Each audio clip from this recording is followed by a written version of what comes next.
ತುಂಬಾನೇ ಎದುರು ಬಿಸಿಲಿತ್ತು, car drive ಕೂಡ ಮಾಡಕ್ಕಾಗ್ತಿಲ್ಲ, ಆಪೋಸಿಟ್ ವೆಹಿಕಲ್ ಕಾಣಿಸ್ತಿಲ್ಲ.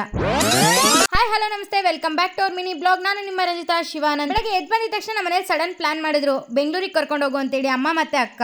ಸರಿ ಅಂದೆ, ಬಟ್ ಇಲ್ಲಿ ನೋಡಿದ್ರೆ ಅಡ್ಕೆ ಆಡ್ಬಿಟ್ಟಿದ್ರು. ಚಂದನಂಗ್ ಡಬಲ್ ಕೆಲಸ ಕೊಟ್ಟೆ. ಪಾಪು ಇರೋದ್ರಿಂದ ಒಂದಿನ ಅಥವಾ 2 ದಿನ ಹೋಗ್ತಾರೆ ಅಂದ್ರು ತುಂಬಾನೇ ಲಗೇಜ್ ತಗೊಂಡ್ ಹೋಗ್ಬೇಕಾಗುತ್ತೆ. ನೋಡಿ ಎಷ್ಟೆಲ್ಲ ಲಗೇಜ್ ತಗೊಂಡ್ ಹೋಗ್ತಾ ಇದೀವಿ. ಹಾಗೆ ಸ್ವಲ್ಪ ಆಟ ಸಾಮಾನು ಕೂಡ ತಗೊಂಡ್ ಹೋಗ್ತಾ ಇದೀವಿ. ಏನಕ್ಕೆ ಅಂತ ಯೋಚನೆ ಮಾಡ್ತಾ ಇದ್ದೀರಾ? ನಮ್ಮ ಪಾಪುಗಲ್ಲ, ಅಲ್ಲಿ ನಾವು ಹೋಗ್ತಿರೋದು ಇನ್ನೊಂದು ಪಾಪು ನೋಡಕ್ಕೆ. ವಿದ್ಯಾಕಾಗೆ ಪಾಪು ಆಗಿದೆ, ಅವ್ರು ನೋಡಕ್ ನಾನು ಹೋಗೇ ಇಲ್ಲ. ಹಂಗಾಗಿ ಎಲ್ಲರೂ ರೆಡಿ ಆಗ್ಬಿಟ್ಟು ಹೊರಟ್ವಿ. ರಿಟರ್ನ್ ನಾನು ಒಬ್ಳೆ ಬರ್ತೀನಿ ಅಂತ ಅಪ್ಪಾಜಿ ಕೂಡ ನನ್ನ ಜೊತೆ ಬರ್ತೀನಿ ಅಂದ್ರು. ಸರಿ ಅಂತ ಅಪ್ಪಾಜಿ, ಅಮ್ಮ, ಅಕ್ಕ, ನಾನು ಎಲ್ಲ ಹೊರಟ್ವಿ. 2 hours later. Finally Bengaluru reach ಆದ್ವಿ.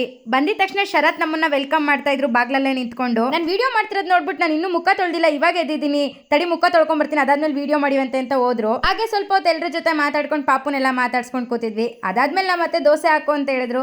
ಸರಿ ಅಂತ ಹೇಳ್ಬಿಟ್ಟು ನಾನು ದೋಸೆ ಹಾಕ್ದೆ. ನಾವು ಗೊತ್ತಲ್ಲ, ಫಸ್ಟ್ ಎಲ್ಲಾದ್ರೂ ಈ ತರ ಗ್ಲಾಸ್ ಇದೆ ಅಂತ ಹೇಳಿದ್ರೆ ಪೋಸ್ ಕೊಡೋದು ಮಾತ್ರ ನಿಲ್ಸಲ್ಲ ಕಾಣಿಸ್ಬೇಕಾದ್ರೆ. ಹಾಗೆ ಬೇಡ ಅಂದ್ರೂ ನಮ್ಮ ಮತ್ತೆ ಕಾಫಿ ಕೊಟ್ರು. ಸ್ವಲ್ಪ ಇಸ್ಕೊಂಡು ಕಾಫಿ ಕುಡಿದ್ಬಿಟ್ಟು ನಾನು ಅಪ್ಪಾಜಿ ಮನೆ ಕಡೆ ಹೊರಟ್ವಿ. ಇಲ್ಲಿ ನೋಡಿದ್ರೆ ಯಾರೋ ಒಬ್ರು ಕಾರ್ ಅಡ್ಡ ನಿಲ್ಸ್ಬಿಟ್ಟಿದ್ದಾರೆ. ನನ್ನ ಕಾರ್ ಹೋಗೋಕೆ ಜಾಗ ಇರಲಿಲ್ಲ. ಅವ್ರು ಬರೋರ್ಗೂ ವೆಯ್ಟ್ ಮಾಡಿಬಿಟ್ಟು ಅದಾದ್ಮೇಲೆ ಹೊರಟ್ವಿ. ಹೋಗ್ಬೇಕಾದ್ರಂತೂ ತುಂಬಾನೇ ಎದುರು ಬಿಸಿಲಿತ್ತು, ನಂಗೆ ಡ್ರೈವ್ ಕೂಡ ಮಾಡೋಕ್ಕಾಗ್ತಿಲ್ಲ. ಅದೇ ಗ್ಯಾಪಲ್ಲಿ ಕತ್ಲು ಕೂಡ ಆಗ್ಬಿಟ್ಟಿತ್ತು ಮನೆ ರೀಚ್ ಆಗೋ ಅಷ್ಟರಲ್ಲಿ. ಅಪ್ಪಾಜಿ ಕೂಡ ಅಷ್ಟೇ ನನ್ನ ತಂಗಿಗೆ ಕಾಲ್ ಮಾಡಿಬಿಟ್ಟು ಹೇಳಿದ್ರು, ಡೈರಿ ಹತ್ರ ಹೋಗ್ರಮ್ಮ, ಒಂದು 10 ನಿಮಿಷ ಸಿಸ್ಟಮ್ ಆನ್ ಮಾಡಿದ್ರು, ನಿಮ್ಮ ಅಕ್ಕ ಬಂದು ಕೆಲಸ ಮಾಡ್ತಾರೆ ಅಂತೇಳಿ.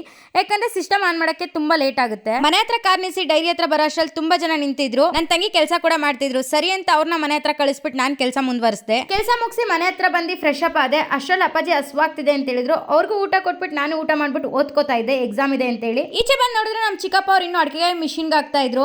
ಅವರೆಲ್ಲರೂ ನನ್ನ ಮಾತಾಡಿಸ್ತಾ ಇದ್ರು, ಪಾಪು ಹೆಂಗಿದೆ ಏನು ಅಂತ ಹೇಳಿ. ಸೊ ಅವ್ರ ಜೊತೆ ಸ್ವಲ್ಪ ಹೊತ್ತು ಮಾತಾಡ್ತಾ ಇದ್ದೆ. ಇವತ್ತಿನ ದಿನ ಇಷ್ಟ ಆಗಿತ್ತು. ನೆಕ್ಸ್ಟ್ ವಿಡಿಯೋದಲ್ಲಿ ಸಿಗೋಣ. ಬಾಯ್.